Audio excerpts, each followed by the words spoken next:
हम लोग आधुनिक भारत का इतिहास पढ़ रहे हैं और आधुनिक भारत के इतिहास में आज हम जिस टॉपिक पर चर्चा करने जा रहे हैं उस टॉपिक का नाम है भारतीय राष्ट्रीय कांग्रेस।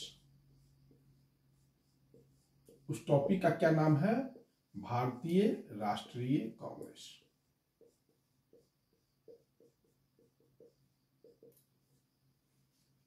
भारतीय राष्ट्रीय कांग्रेस, ये कांग्रेस शब्द कहां से आया है?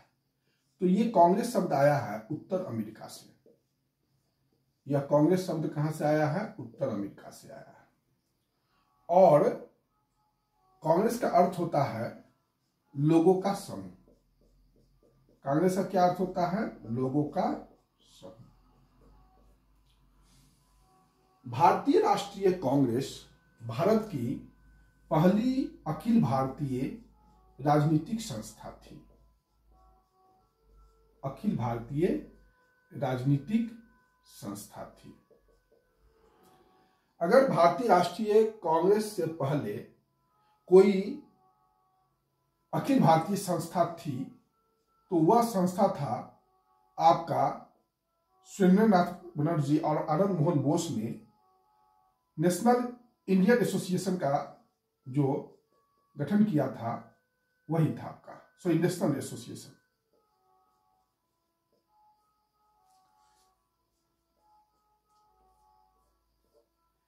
भारत की जो सबसे पहली संस्था है वह अखिल भारतीय राजनीतिक संस्था कांग्रेस ही है। और सुरेंद्रनाथ बनर्जी और आनंद मोहन बोस ने जो संस्था का स्थापना किया था वह नेशनल इंडियन था, नेशनल एसोसिएशन था। वह एक तरह से कह सकते हैं कि कांग्रेस की पूर्ववर्ती संस्था थी अखिल भारतीय। खैर यहां पर मेरा ये डिस्कशन पॉइंट नहीं है। भारतीय राष्ट्रीय कांग्रेस की स्थापना 28 दिसंबर 1885 ईस्वी को हुआ था। भारतीय राष्ट्रीय कांग्रेस की स्थापना 28 दिसंबर 1885 ईस्वी को हुआ था और इसकी पहली बैठक हुई थी बंबई में। इसकी पहली बैठक कहां हुई थी? बंबई में। बंबई में ग्वालियर टैंक मैदान है,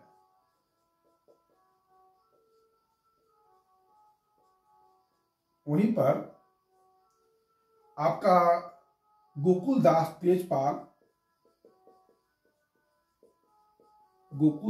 तेजपाल संस्कृत महाविद्यालय है।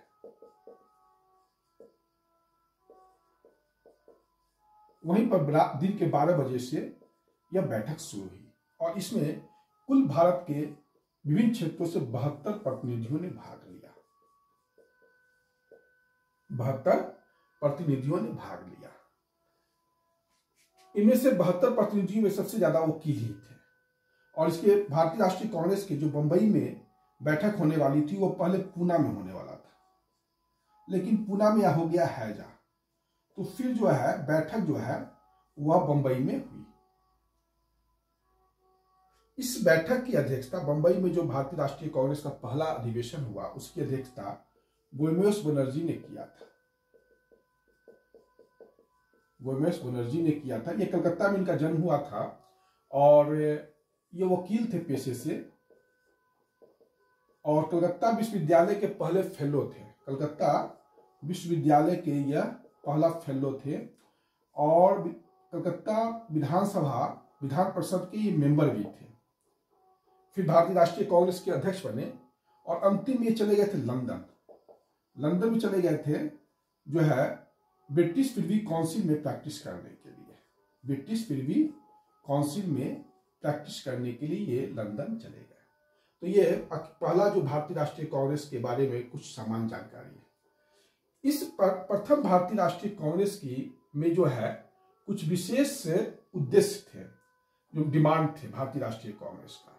वो पहला डिमांड यह था कि केंद्रीय और प्रांतीय विधान परिषद में जो है सदस्य संख्या में वृद्धि किया जाए। पहला डिमांड भारतीय राष्ट्रीय कांग्रेस का जो बंबई में हुआ था उसमें यह था कि केंद्रीय और प्रांतीय विधान परिषद जो है उसमें भारतीयों की जो है प्रतिनिधित्व की संख्या, मतलब मेंबरशिप की संख्या, रिप्रेजेंटेटिव की संख्या को बढ़ाया जाए। दूसरा डिमांड यह था कि सैनिक खर्च में कमी किया जाए और तीसरा डिमांड ये था कि जो उच्च पद हैं ब्रिटिश सेवा में वो भारतीयों को दिया जाए। ये भारतीय राष्ट्रीय कांग्रेस का जो है शुरुआत के जो चीज है वो बता दिया मैंने। ये भारतीय राष्ट्रीय कांग्रेस का जब स्थापना हो रहा था तो उस समय वायसराय थे भारत के लॉर्ड डफरिन। लॉर्ड डफरिन का कार्यकाल भारत में 1884 से 1888 ईस्वी तक था और 28 दिसंबर 1885 को इसकी पहली बैठक हुई थी। तो उस समय भारतीय राष्ट्रीय कांग्रेस की स्थापना के समय जो वायसराय थे वो लॉर्ड डफरिन थे। लॉर्ड डफरिन जो थे कांग्रेस को सूक्ष्मदर्शी अल्पसंख्यक भारतीय जनता का प्रतिनिधि कहा। लॉर्ड डफरिन जो उस समय के वायसराय थे कांग्रेस की स्थापना के समय, तो उन्होंने कांग्रेस को सूक्ष्मदर्शी अल्पसंख्यक भारतीय जनता का प्रतिनिधित्व बताया और इसका मजाक उड़ाया था भारतीय राष्ट्रीय कांग्रेस का। तो ये भारतीय राष्ट्रीय कांग्रेस के बारे में जो है आपको ये जानकारी है। इससे परीक्षाओं में आपका क्वेश्चन आएगा ही आएगा। और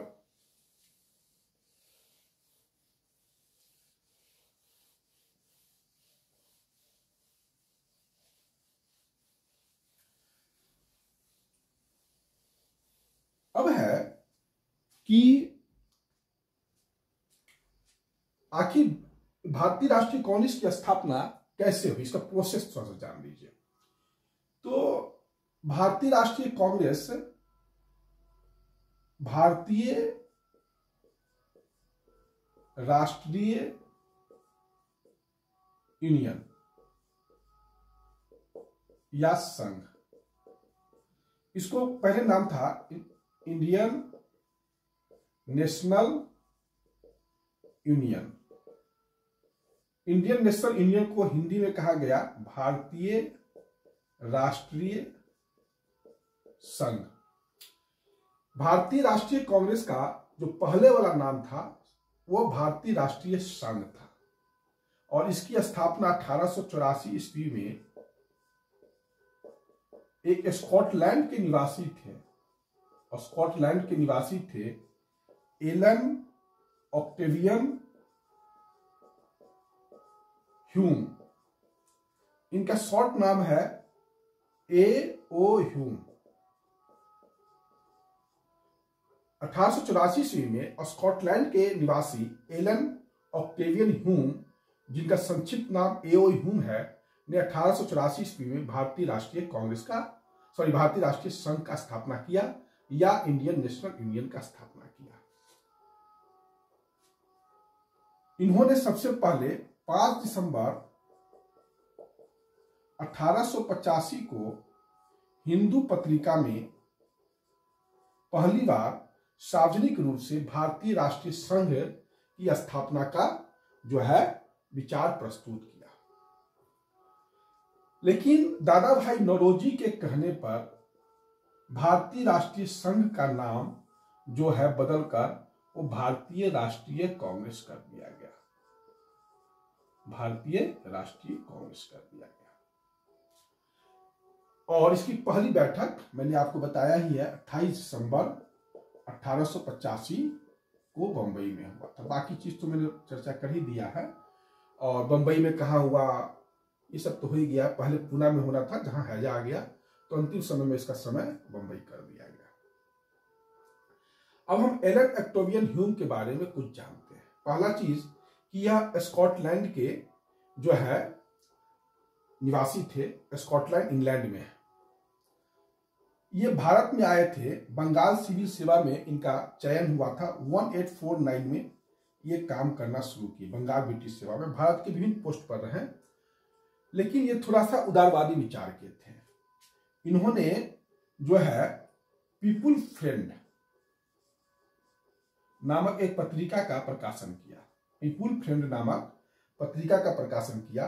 ये थे सिविल सेवक। 1849 में भारत में आए, एक सिविल सेवक के रूप में आए थे, लेकिन ये थोड़ा सा उदारवादी विचार के थे और पीपुल फ्रेंड नामक अपना एक पत्रिका निकाला और उसमें इन्होंने उदारवादी विचार का अपना विचार को लिखना शुरू कर दिया।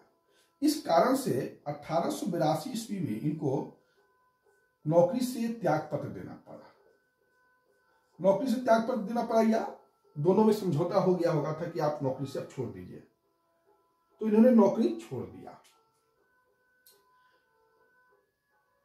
ये एक तरह से कह सकते हैं कि लास्ट जो पोस्ट था कृषि सचिव थे ये, जब एग्रीकल्चर डिपार्टमेंट में काम करते थे। तो इनको लगा कि भारत में एक ऐसी संस्था होनी चाहिए जो भारतीय जनताओं का प्रतिनिधित्व कर सके। तो इन्होंने इंडियन नेशनल यूनियन नामक संस्था का गठन करने का सोचा, जो कि बाद में दादा भाई नौरोजी के कहने पर इसका नाम इंडियन नेशनल कांग्रेस हो गया। और 1885 में इसकी जो है पहली बैठक बंबई में हुई थी भारतीय राष्ट्रीय कांग्रेस का। तो एओ ह्यूम को महासचिव चुना गया, कांग्रेस का महासचिव चुना गया। इस पोस्ट पर ये महासचिव, कांग्रेस के महासचिव पोस्ट पर ये 1906 तक पद पर बने रहे। एओ ह्यूम ने लंदन में कांग्रेस की ब्रिटिश कमेटी का गठन करवाने में बहुत महत्वपूर्ण भूमिका निभाया, और 1889 में लंदन में ब्रिटिश कमेटी का जो है कांग्रेस का गठन करने में इनका एलन ऑक्टेवियन ह्यूम का बहुत बड़ा हाथ था। 1885 से लेकर 1906 तक जो है भारतीय राष्ट्रीय कांग्रेस के एलन ऑक्टेवियन ह्यूम जो है वह क्या थे, महासचिव थे। 1912 में इनकी मृत्यु हो गई। एओ ह्यूम की मृत्यु 1912 में हो गई। जब ह्यूम की मृत्यु 1912 में हो गई तो कांग्रेस के प्रतिनिधियों ने खुद ही जो है इनको कांग्रेस का पिता घोषित कर दिया। एलन ऑक्टेवियन ह्यूम को कांग्रेस का पिता किसने घोषित कर दिया? कांग्रेस के प्रतिनिधियों ने। इनको ये चूंकि शिमला में बस गए थे, शिमला हिमाचल प्रदेश की राजधानी है, तो इनको हर्मिट ऑफ शिमला भी कहा जाता है। एलन ह्यूम जो है शिमला में बस गए थे, इसलिए इनको हर्मिट ऑफ शिमला भी कहा जाता है। ये पक्षी विशेषज्ञ भी थे। ये क्या थे? पक्षी विशेषज्ञ थे। ये सब एलन ऑक्टेवियन ह्यूम के बारे में कुछ आपको मैं जानकारी दे दिया। परीक्षा में पूछे या ना पूछे, थोड़ा सा इंटरेस्ट भी बना रहना चाहिए विषय के प्रति। अब यहां पर क्वेश्चन होता है कि क्या एओ ह्यूम सचमुच भारतीयों का बहुत भला चाहते थे, जो उन्होंने भारतीय राष्ट्रीय कांग्रेस की स्थापना करने में जो है दिन रात मेहनत करके यह काम, पवित्र काम किया? तो एक थे विलियम वेडरबर्न, एक थे विलियम वेडरबर्न। विलियम वेडरबर्न ने ह्यूम की जीवनी लिखा था,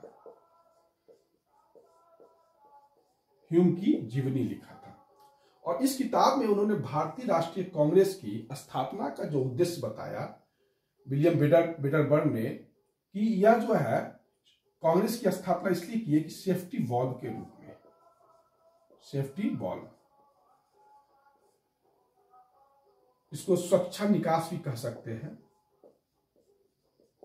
सुरक्षा निकास का सिद्धांत।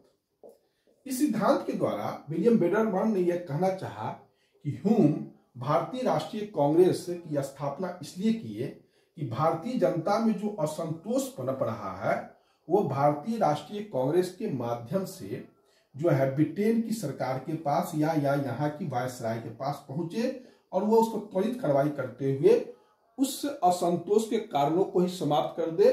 तो फिर यह जो है असंतोष में ही बदलेगा, विद्रोह नहीं बनेगा, जैसा कि 1857 में विद्रोह हो गया था। तो वह पुनरावृत्ति ना हो, यह विलियम वेडरबर्न का कहना था। बाद में इसी सेफ्टी वॉल्व के सिद्धांत को लेके लाला लाजपत राय ने इसको जो है काफी अपना पत्रिका यंग इंडिया में उन्होंने लेख लिखा और कहा कि एओ ह्यूम वायसराय की इशारा पर जो है भारतीय राष्ट्रीय कांग्रेस की स्थापना किए, जिसमें सही मामलों में भारतीयों का कोई प्रतिनिधित्व नहीं था।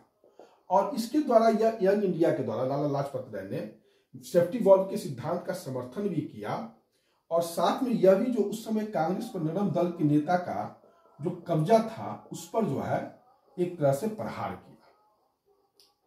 लाला लाजपत राय ने सेफ्टी वॉल्व के सिद्धांत का समर्थन किया। या सेफ्टी वॉल्व का सिद्धांत कभी कभी परीक्षा में पूछ लिया जाता है कि सेफ्टी वॉल्व का सिद्धांत किसने दिया, तो वो लाला लाजपत राय के नाम से ही जुड़ता है।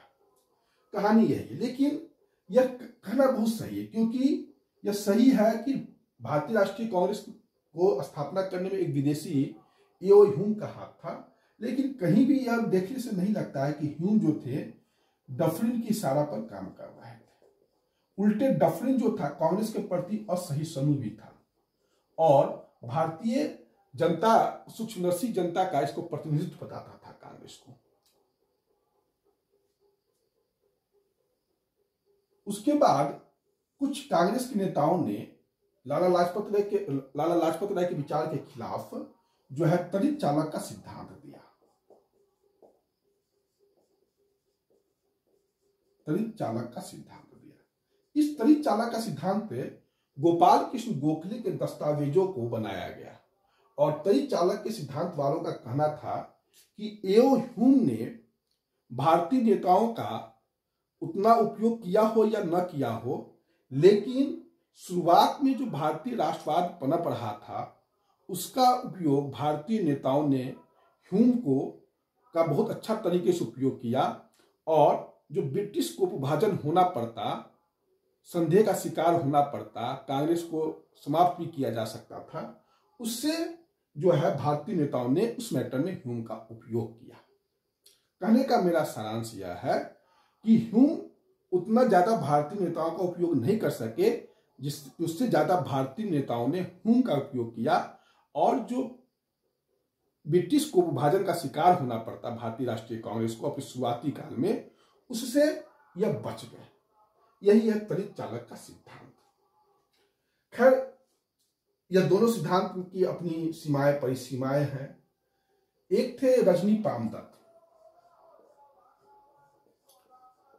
रजनी पामदत्त ने भी कुछ मिला के लाला लाजपत राय के साथी थे कि यह शिशु कांग्रेस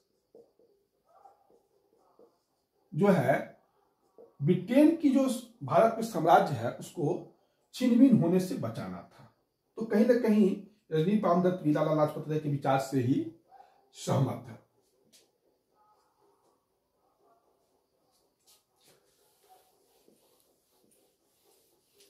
एक है एनी बेसेंट। एनी बेसेंट ने भी अपना विचार रखा।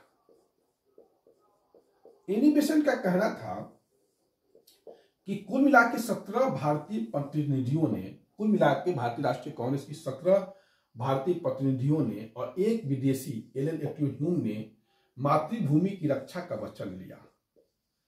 ये एनी बेसेंट का अपना थॉट है कि कुल मिला के 17 भारतीय और एक विदेशी एलन एक्टिविन ह्यूम ने मातृभूमि की रक्षा करने का भारतीय राष्ट्रीय कांग्रेस का निर्माण किया, मातृभूमि की रक्षा के लिए।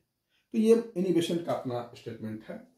खैर, कुल मिला के इतना ही आप याद रखिएगा कि सेफ्टी वॉल्व का सिद्धांत वह जो है दिया है लाला लाजपत राय ने। बाकी तो सारा चीज मैं डिस्कस कर ही दिया हूं। अब यहां पर एक है कि कुछ लोगों का यह कहना है कि कांग्रेस जो था वो अविजन